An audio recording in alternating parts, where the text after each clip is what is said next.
بسم اللہ الرحمن الرحیم۔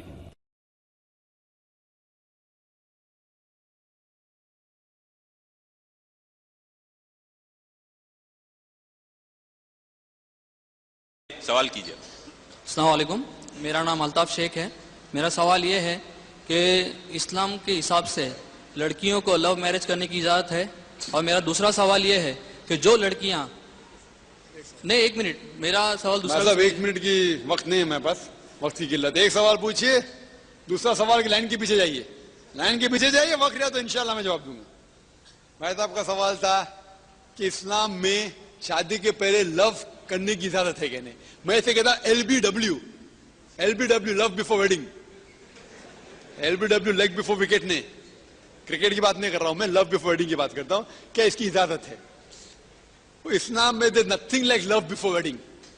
اسلام میں عشق کرنا شادی کے پہلے اجازت نہیں ہے، اور ایک کہاوت ہے، it is better to love the girl you marry rather than marry the girl you love. It is better to love the girl you marry. جو لڑکی سے شادی کرو اس سے محبت کرو، بہتر ہے بنسبت جس لڑکی سے محبت کرتے اس سے شادی کرو۔ اگر لیلا مجنو کی شادی ہوتی تھی تو شاید دوسرا کوئی گھر کے حالات کی وجہ سے کیا ہوتا اللہ عالم۔ تو جہاں تک کہ حالات ایک خاتون اور ایک مرد کو، ایک لڑکی اور لڑکے کو اپنا جوڑی چننے کی اجازت ہے۔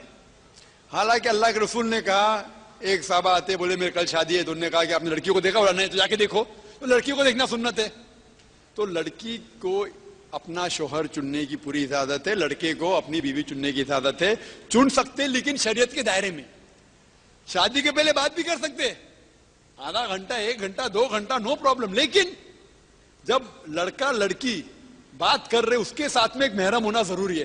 لڑکی کا بھائی ہونا چاہیے، یا لڑکی کی والدہ ہونا چاہیے، یا لڑکے کا والد ہونا چاہیے، یا والدہ ہونا چاہیے، کیونکہ اگر کوئی محرم ہے تو الٹ پلٹ سوال جواب تو نہیں کروں گا، برابر دائرے میں رہیں گے۔ نہیں لیکن لڑکی کے ساتھ پکچر دیکھنا جانا چاہتا ہوں اور آخری سیٹ میں بیٹھنا چاہتا ہوں، یہ اجازت نہیں ہے۔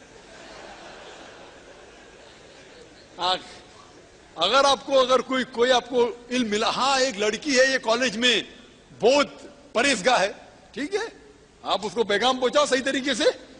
اللہ کے رسول نے کہا کہ شادی کرنے کے لیے انسان اپنے جوڑے میں 4 چیز دیکھتا ہے۔ نمبر 1 بیوٹی، کتنا بیوٹیفل ہے، کتنی خوبصورت ہے، یا خوبصورت ہے، ہینڈسم ہے۔ نمبر 2 ویلتھ، کتنا پیسہ ہے۔ نمبر 3 نوبلٹی، کون سے خاندان سے آتا ہے۔ نمبر 4 ورچیو، مطلب اچھے اعمال، اور سب سے بہترین ہے ورچیو، تقوی، اچھے اعمال۔ افسوس کی بات ہے زیادہ لوگ beauty and wealth, bank balance دیکھتے ہیں، بیوٹی دیکھتے ہیں، دیکھنا چاہیے تقوی۔ تو اگر آپ کو پتا ہے کہ ایک لڑکی ہے جو اچھے تقوی متقی ہے، اور آپ اس کو پیغام پہنچانا چاہتے ہیں، تو صحیح چینل سے آپ اپنے والدین سے کرو، اپنے رشتے دار سے کرو، ان سے رشتے دار سے ملے، آپ بیٹھ کے بات کرو، 1 بار ملو، 2 بار ملو، 3 بار ملو، ملنے کی ممانعت نہیں ہے۔ پوچھو بھائی کیا کرنا چاہتے ہیں، سب پوچھ سکتے، لیکن اسلام کے دائرے میں۔ آپ یہ بولیں گے وہ اپنے حساب میں رہیں گے، نقاب کرنا فرض نہیں ہے، لیکن آپ بولیں گے نہیں میں چاہتا ہوں کہ میں آپ کو الگ پوسٹ میں دیکھوں، تو یہ سب یہ اجازت نہیں ہے۔ آپ بات کر سکتے، 1 گھنٹہ 2 گھنٹہ پوچھئے اس کے بارے میں، علمی بات کے بارے میں، نو پرابلم، بات کر سکتے، لیکن ساتھ میں محرم ہونا چاہیے، کون نہ کون دوسرا آدمی، اکیلے میں نہیں مل سکتے آپ۔ تو اس کے درمیان اگر آپ کو پتا چلے کہ ایک خاتون ہے جو متقی ہے، یا ایک جن جانے کے ایک انسان ہے متقی ہے، اور ان سے شادی کرنا چاہتے تو صحیح طریقے سے بالکل کر سکتے، یہ اجازت ہے۔ لیکن گھومنا پھرنا اور غیر اسلامی کام کرنا یہ حرام ہے۔ امید ہے کہ جواب۔ الحمدللہ والصلاة والسلام علی رسول اللہ وعلی آلہ وصحبہ اجمعین، اما بعد، اعوذ باللہ من الشیطان الرجیم، بسم اللہ الرحمن الرحیم۔ ان المسلمین والمسلمات والمؤمنین والمؤمنات والقانتین والقانتات والصادقین والصادقات والصابرین والصابرات والخاشعین والخاشعات والمتصدقین والمتصدقات والصائمین والصائمات والحافظین فروجهم والحافظات والذاکرین اللہ کثیرا والذاکرات اعد اللہ لهم مغفرۃ واجرا عظیما۔ رب اشرح لی صدری ویسر لی امری واحلل عقدۃ من لسانی یفقهوا قولی۔